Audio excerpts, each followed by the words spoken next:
केसी से जुड़ी हुई एक और अहम खबर दर्शकों को बता दूं। हाथरस में सत्संग के दौरान हुए हादसे के बाद से बाबा की तलाश अब लगातार जारी है। पुलिस की कई ऐसी टीमें हैं जो बाबा की तलाश में जुटी हुई हैं। हाथरस से लेकर मैनपुरी तक नारायण साकार हरि की तलाश में इस वक्त पुलिस जुटी हुई है। मैनपुरी में भी पुलिस की टीम ने बाबा के आश्रम में तलाशी ली है, लेकिन बाबा वहां पर नहीं मिले हैं। एक तरफ पुलिस की टीम मैनपुरी में आश्रम के अंदर तलाशी अभियान चला रही थी, वहीं आश्रम के बाहर पूरी पुलिस फोर्स तैनात थी। फिलहाल मैनपुरी और हाथरस के आसपास के जिलों में बाबा की तलाश की जा रही है। वहीं आगरा में भी भोले बाबा के एक घर का पता चल गया है और ये घर करीब 10 साल से बंद पड़ा है। जितने भी ठिकाने अब सामने आते जा रहे हैं, वहां पर कोशिश की जा रही है कि कहीं तो ये बाबा छिपा हुआ होगा जिससे इसे पकड़ लिया जाए। दीपक और मानव मेरे साथ लगातार मौजूद है।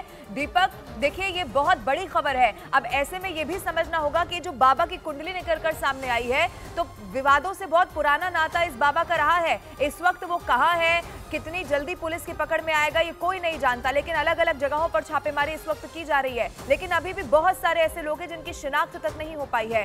कासगंज से क्या अपडेट है आपके पास, क्योंकि लगातार लोगों की शिनाख्त करने की वहां पर भी कोशिश की जा रही है? दीपक,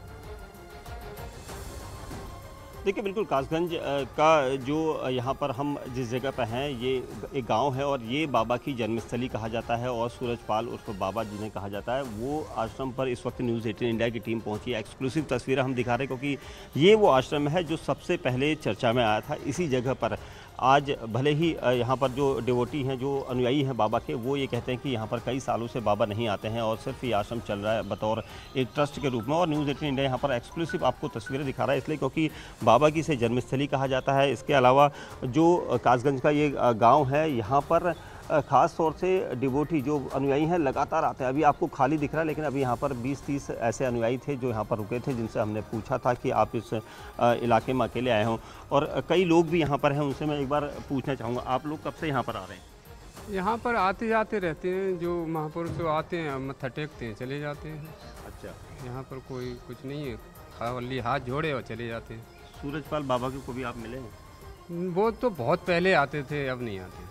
कितने साल से यहाँ पर नहीं आ रहे? 10-12 साल हो गई। ये तो उनकी जन्मस्थली वाला आश्रम है, बिल्कुल सबसे पहला आश्रम यही है। हाँ, ये है। तो इस आश्रम में आप क्यों नहीं आते हैं? वो तो वो जाने, हम क्या जाने।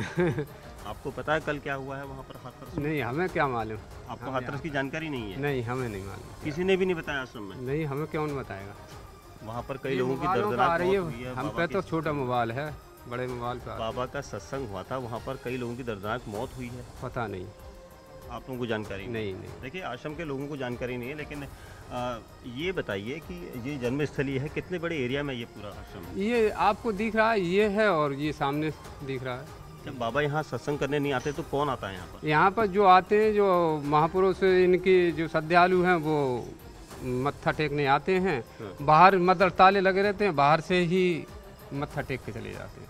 और बाबा कभी नहीं आते? नहीं। बाबा जी की पत्नी आई कभी? नहीं, कोई नहीं आता। बाबा जी के बारे में जानते हैं आप? बाबा जी कहाँ से कब क्या थे करके कुछ? नहीं। लेकिन आप भक्त हैं? नहीं, ये नहीं। कहाँ के रहने वाले हैं आप? हम बता